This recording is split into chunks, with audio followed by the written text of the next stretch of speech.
Hey, it's Marina, Travel Experta. Today, we're going to be talking about Little Havana in Miami. Are you guys ready for an adventure? Let's begin. Little Havana, I've heard about it. I've never actually been there. I just thought it was, kind of like a dying little town that how we have in New York City, Little Italy, but it's not.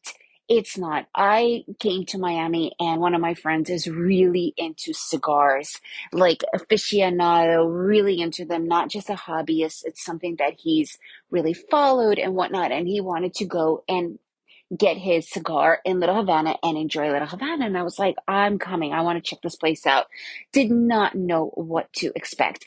Little Havana is inland of Miami. It's on the historic Calle Ocho, which is 8th Street area. It is literally where the majority of the Cubans, when they first arrived many years ago, like there's massive exoduses of Cubans that are constantly coming and flowing into Miami. But the main ones, right, the ones that pretty much all what made Miami the Cuban area in the first place, this is where they settled. Obviously, the majority of them have moved out, but I was surprised to see how many still occupy and live there. And that's what brings the beauty of it. First of all, I have to say that English is probably not even a second language there. I think it's like a third language. They do understand English, but it's very complicated. If you have Spanish, you will be great because Spanish is definitely the number one language in this area.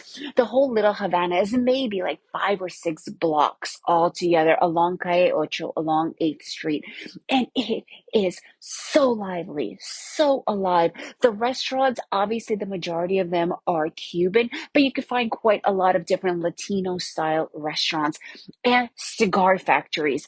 I actually thought that this was going to be like a little cliche thing. This is the real deal, guys. They have real cigar factories, and some of these cigar factories are renowned nationwide and maybe even internationally.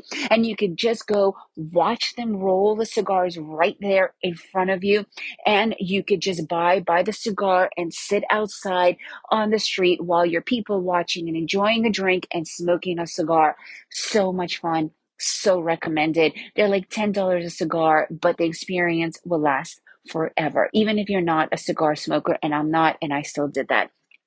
Then just walking around, we got there towards the evening, although it's definitely lively all day. But in the evening, that's when a lot of the restaurants have live music. They have all kinds. They have Cuban music. They have even jazz, just live music that you could listen to and get into the bar. Not so much DJing and discos, but more of like that uniqueness, that local feel. And you definitely feel the Cuban energy, which is usually sensual and lively, and it's pumping everywhere there. So if you guys want to just enjoy a really fun evening, go to Little Havana, get yourself there, even if you only spend like 3 or 4 hours. I recommend arriving, right before sunset so that you could kind of see the sun going down and the liveliness come alive.